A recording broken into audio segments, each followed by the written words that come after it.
Good morning, remote learners. Mr. McKenzie here from Strathmillan School, and today we are going to be practicing our ball bouncing skills. Ball bouncing is used in basketball. Basically, when you're playing basketball, on every single play, someone is bouncing the ball. But we also use bouncing in team handball. You're going to take 3 steps. You're going to bounce the ball 1 time. You're going to take 3 more steps, and then you're going to stop and pass the ball to either a teammate or you're going to shoot the ball at your opponent's goal. We also use ball bouncing in Foursquare, which is a very popular recess game. So the skill of bouncing is not used in as many sports and in as many games as some of the other skills that we've gone over, like throwing and catching, striking, certainly any of the locomotor skills, but it is still an important skill for us to practice and try and get and become the best we can at. So when we're talking about ball bouncing, there's 5 important things that will help you become the best bouncer you can. So we're just going to discuss those for a minute. So the first thing you need to do is you need to bend your knees. Okay? This will help get us in a stable position, and once I start playing bouncing games, when I'm moving to the right or I'm moving to the left, I will be able to switch directions quicker than I would if if my legs were stiff and not bent. Next important thing you need to do is you need to bend at the waist. You need to be leaning forward. Sometimes when we have our knees bent, but we're trying to bounce a ball with a straight back, the ball slowly gets away from us and too far in front of us. So bending at the hips and bending your waist will help keep the ball in front of you and give you nice control. Next thing we need to remember to do is find our belly button height. It'll be different for everyone. That is how high you want the ball to be when you're bouncing it. We don't want to bounce our ball way up here or way down here. We want to have nice, controlled belly button bouncing. The most important thing that I can teach you about ball bouncing is to push with your elbow, not slap with your arm and with your shoulder. Okay? So when I'm bouncing the ball, I am using my forearm and I'm pushing from the elbow. My whole arm isn't slapping the ball and it doesn't look like this. It's just a nice controlled push with my elbow. And the last thing that we need to keep in mind when we're talking about ball bouncing is the ball is round and the top of the ball is round. We want our fingers to match that shape. So a flat hand with a round ball just promotes slapping of the ball. Okay? So what we want to do is we want to curl our fingers to match the shape of the top of the ball. This will have us bouncing the ball more with our fingertips and our finger pads and less in our palm. Okay? So those are the 5 important things that we need to keep in mind when we're talking about bouncing. I'll just go over them really quickly again. We need our knees bent. We need to be leaning forward, bent at the hips. We need to have good belly button bouncing. We want to push with our elbow, not slap with our whole arm. And we want our fingers to match the shape of the top of the ball. One last thing before we get bouncing our ball, I want to challenge you boys and girls to have smooth and controlled bouncing. Okay? Those are the 2 important words to remember when we're bouncing. We want to have control. We don't want our ball going way to the right or way to the left. We want to keep it close to our body.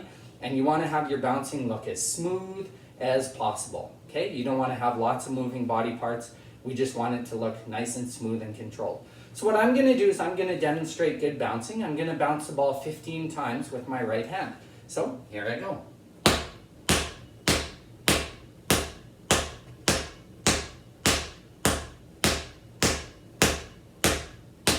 Okay, and it's important not just for ball bouncing, but for any skill. If I do something with my right hand, my dominant hand, I also need to do the same with my opposite hand.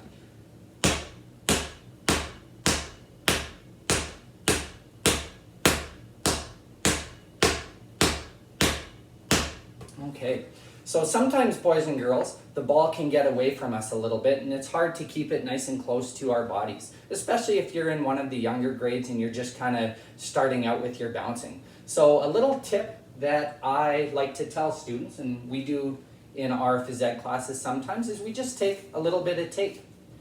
So you can find some tape around the house, break off a little piece, I don't know, about that big, and then you can put it down on the ground and try and bounce your ball 15 times off of that piece of tape.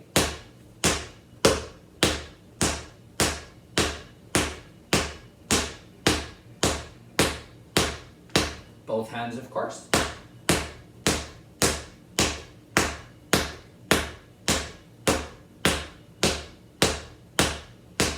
So it's important to note, boys and girls, that when you're playing a game like basketball, like team handball, like any game that uses ball bouncing, you don't want to have your eyes looking down at the floor the whole time like I was just doing with the piece of tape.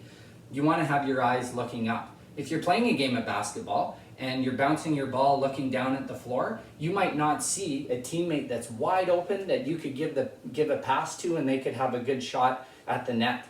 So you want to always be looking up. So the piece of tape, boys and girls, is a good drill to do just to kind of get you used to finding where the ball should be and getting that control. But after a while, and after you get used to it, you want to pull that piece of tape off the ground and you want to be able to bounce the ball while looking up.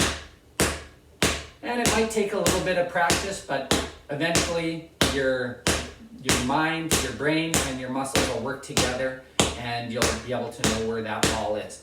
So what we're going to do today, boys and girls, is we're going to look at different ways you can bounce your ball. We're also going to look at different types of balls that we can use to bounce our ball. I'm using this green rubber playground ball, but there are different types of balls you can bounce with too. We're also going to learn 2 games and enjoy playing 2 games that'll help practice our skill. So I hope you enjoy your bouncing and work hard at it.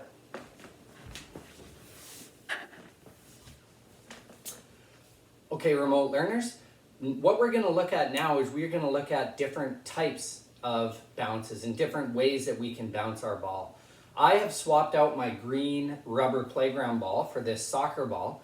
Now, we don't do a lot of bouncing in soccer, it's more our kicking skills, but it's important for us when we're practicing our bouncing to use different types of balls. Some balls have more air in them than others. Some balls are made out of different materials. So you might have to push down and bounce harder with one ball to get it up to good belly button height than you would another one. So it's good to practice different types of balls rather than just use the same ball all the time. So what we're going to do for this practice session is we are going to do a little activity called Copy Me. How it works is I'm going to bounce my ball a certain way, and what you're going to do is you're going to copy me. You're going to be my mirror. So whatever I do and however I bounce the ball, you're going to copy it and you're going to do the same thing. Now I'm going to switch the way I bounce the ball, so you need to watch the video carefully, and when I switch, you need to copy me and do the same thing. So we're going to start on our knees, nice straight back, and we're going to bounce our ball with 2 hands. Here we go.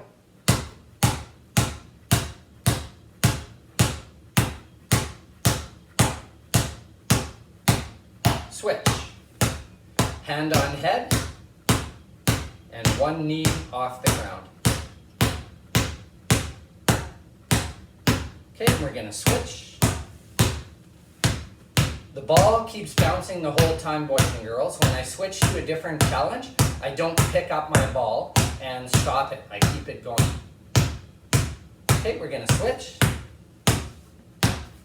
So we're doing a right, left, right, left.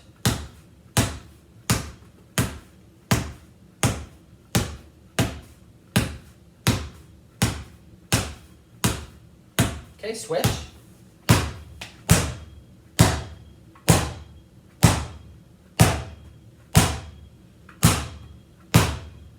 Switch. Using my opposite hand now, trying to bounce the ball around my head height. It's hard with this ball, I have to push a little harder. Switch.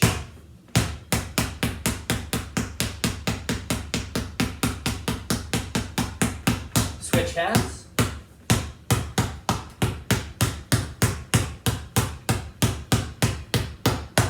Switch.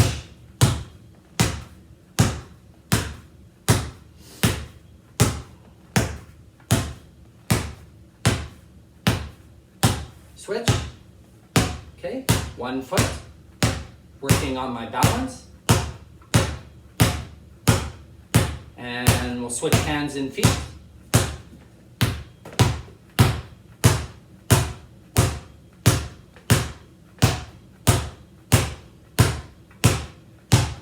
And we'll stop there.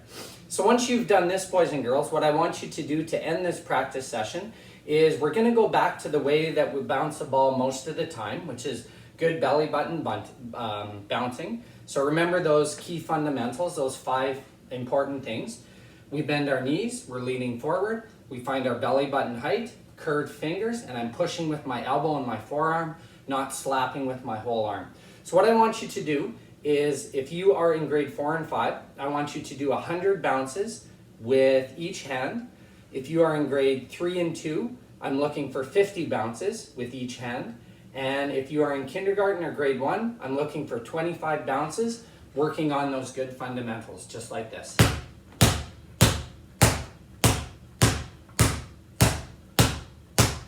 Okay, so depending on what grade you're in, you're going to do that many bounces. Boys and girls, our ball bouncing skills will improve the more time we practice and practice and practice. We just finished a bouncing unit over at Strathmillan School, and our goal was to bounce the ball at least 500 times every single class. And that's the way to improve, is just repetition and more practice. So I hope this practice session helps you. I hope it improves your bouncing, and I will be back in the next session, and I'm going to have 3 special guests, and we're going to play a bouncing game with you. Enjoy! Okay, hello remote learners, Mr. McKenzie with you here again, and I've got Jackson, Braden, and Finn, and they are going to help us demonstrate a game that is going to help your bouncing called Card Sharks. For the game of Card Sharks, you need 3 things. You need a ball for each member that is playing the game. You need a deck of cards, and you need some kind of device that has a stopwatch feature that you can time with. The rules of the game are the boys have a ball each, and they are lined up at this end of the playing area. We have scattered a bunch of playing cards from our deck of cards face down in this area. And how it's going to work is when you say go, the game lasts for 3 minutes. We're only going to play for 1 minute just to speed the video up. And then the boys are going to dribble from where they are now all the way down to this end of the playing area, pick up 1 card. They're not going to look at it. They're going to add it to their pile back at this end of the playing area. And then after 1 minute, we're going to see who wins the game according to our rule. So, boys, are you ready to go? Okay, I'll get my stopwatch ready.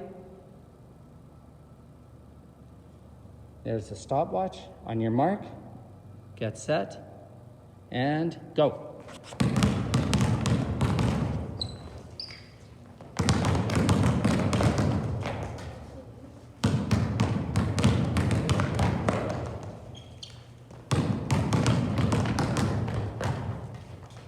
Now the boys here are doing actually a very good job of this, but you want to just slow your bouncing down just a little bit and have good control, because if your ball gets away from you, you're going to spend more time picking it up and getting it under control than you would if you just picked a good speed to go at.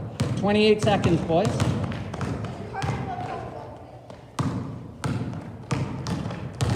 Okay, so they're adding their card to their pile, dribbling down to the other end and getting another one.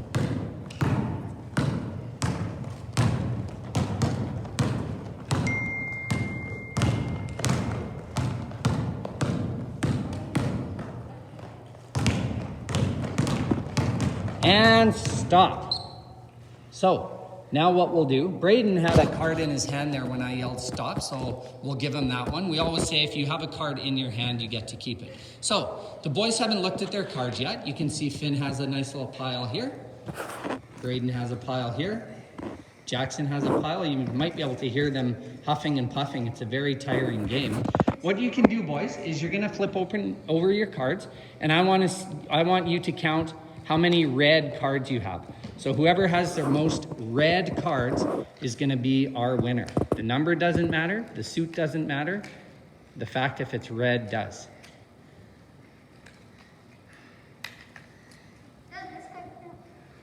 That's a wild card. I guess we'll count that. I should have taken that joker out. Finn, how many reds do you have?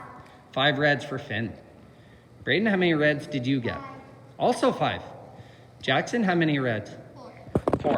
So in this game here, Finn and Braden would each have 5. They'd be tied for first place, and Jackson would have 4. Now, you can make any rule you want. You could play how many odds versus evens, or how many 3s, 6s, and 9s, multiples of 3s. You could play for face cards.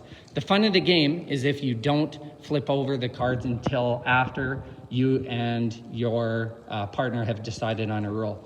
So thank you very much for demonstrating, boys and remote learners. I hope you enjoy this game.